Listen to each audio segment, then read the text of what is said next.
Jox Hollander had always believed that space was quieter than any desert on old Earth. He'd grown up in dust-storm towns, riding hoversteers, mending fences, and learning how to shoot before he learned how to read. But nothing on that dry blue planet ever compared to the silence of deep space, the kind of silence that pressed against a man's ribs and reminded him exactly how alone he was. Dot and Jox Hollander. He was very, very alone. He worked as a long-range prospector, mapping unexplored asteroid belts, delivering cargo between frontier colonies, and drinking cheap synth whiskey out of habit more than enjoyment. His ship, the Lonesome Mara, was as beat up as he was. He lived with no family, no partner, no roots, just him, the stars, and the long, empty roads between them. But fate had a habit of ambushing lonely cowboys, and everything began to change the moment he found her. Asterisk. The girl in the burning sky. Jox was cutting across the unclaimed sector of Calerix Gamma when his sensors caught a flicker-on energy signature the ship AI incorrectly flagged as debris. But debris didn't streak across the sky like a dying comet, and debris didn't scream. He heard it through the Kumza roar, panicked cry, please. Someone, anyone. His instincts took over. He punched the thrusters and followed the falling object. It crashed on a barren moon, kicking up a plume of silver dust that shimmered under the starlight. Jox landed close and ran toward the crash site, hand resting on his holster, and then he froze. Lying among the cracked metal, coughing embers, was a girl. No. A woman maybe in her early 20s, her skin a pale lavender, her hair a cascade of shimmering white. Glowing horns curved gently from her head, and delicate scales shimmered along her arms. A young dragonborn, one of the draconic humanoids from the fireworld of Dracarion. She looked at him with eyes like molten gold, full of fear and exhaustion. Human, she whispered, please, help my ship. It was attacked. Then she collapsed. Jax didn't hesitate. He lifted her in his arms. She was warm, almost hot. Like holding sunlight, and carried her aboard the Lonesome Mare. He didn't know it yet, but that single act of kindness would rewrite his entire life. Asterisk. A dragon's name. She woke hours later in the ship's medbay, confused but no longer afraid. When he entered, she sat up slowly, meeting his gaze with those burning golden eyes. You saved me, she said softly. Why? Jox shrugged. Wasn't about to let someone die on my watch. Name's Jox Hollander. I am Ryla, she said, daughter of the Dracorian Flame Clan, and I owe you my life. Jox rubbed the back of his neck. No debt. Just being neighborly. Ryla laughed, a musical sound, like crackling embers. No one in this galaxy is neighborly anymore, human cowboy. Guess I'm old-fashioned then. She looked at him for a long moment. Perhaps. That is not such a bad thing.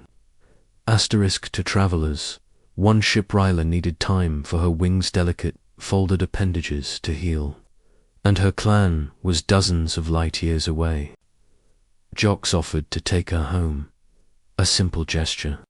But the journey changed everything.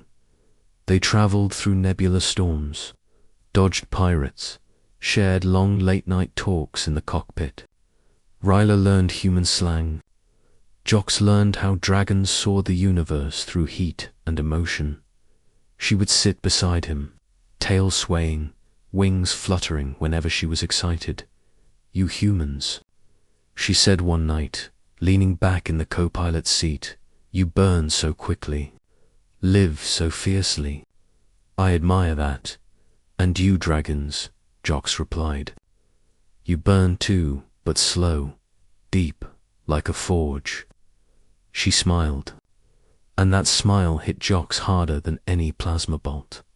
He had spent years running from intimacy, from connection, from pain, but she was impossible to run from. She was warmth. She was light. She was everything he'd forgotten he needed. Asterisk the night she told him the truth, as they approached Dracarian's sector. Ryla grew strangely quiet. One evening, she stood on the observation deck, watching the stars while her tail twitched nervously.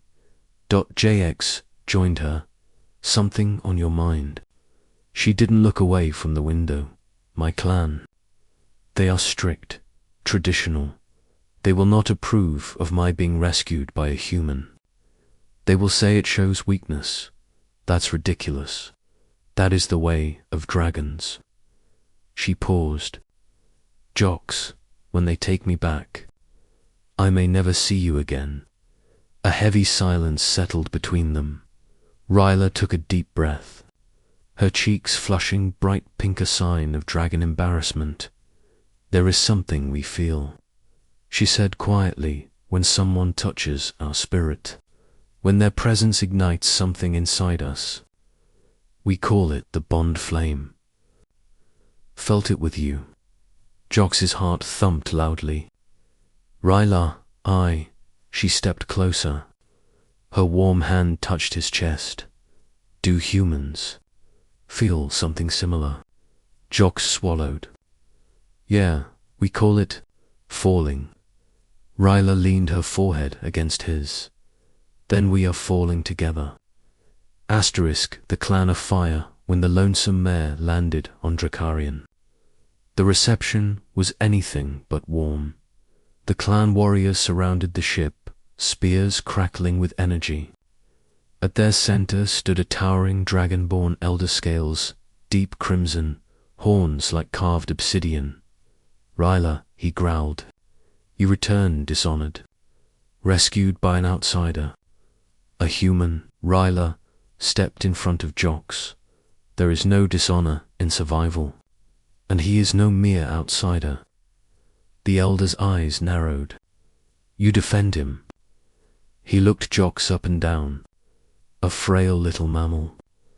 A wanderer with no clan, no flame. Jox clenched his fists, but stayed silent. Ryla spoke firmly. I choose him. A gasp rippled through the clan. The elder roared. Then you break tradition. You reject the mates chosen for you. I choose my own future, she said. My own heart. Jox whispered Ryla. You sure? She smiled softly. You transformed my life the moment you carried me from the fire. Let me transform yours. The elder raised his staff. Then the human must prove his worth. He must face the trial of flame. Ryla grabbed Jox's arm. No, it is too dangerous. Jox touched her hand gently. I don't care how dangerous it is. I'm not losing you. Asterisk, the trial of flame was simple. Survive 10 minutes inside the heat-pitted giant arena filled with gouts of fire, molten sand, and waves of scorching wind while the dragons judged his resilience. Humans were not meant to survive such heat, but Jox walked forward anyway. As the doors slammed shut, he whispered, For you, Ryla. The flames roared, scorching his skin, blistering his breath. The heat hammered every bone in his body. He stumbled, fell, forced himself up again. Minutes crawled like years. Outside the pit, Ryla watched, tears steaming off her cheeks. Please, don't die. Not for me. Inside, Jox thought only of her golden eyes, her laughter, her warmth. Keep going, cowboy. When the timer finally ended, the flames died. Jox collapsed to his knees, charred, trembling but alive. Ryla sprinted to him, cradling his head, her tears sizzling on his burned skin. "You fool," she whispered, voice breaking. "You stubborn, brave, impossible fool. I love you," he smiled weakly. "Worth it." Even the clan elder bowed. "The human has a flame stronger than many dragons," he declared. "Let the bond be honored." A life-transformed Jox stayed on Drakarian with Ryla.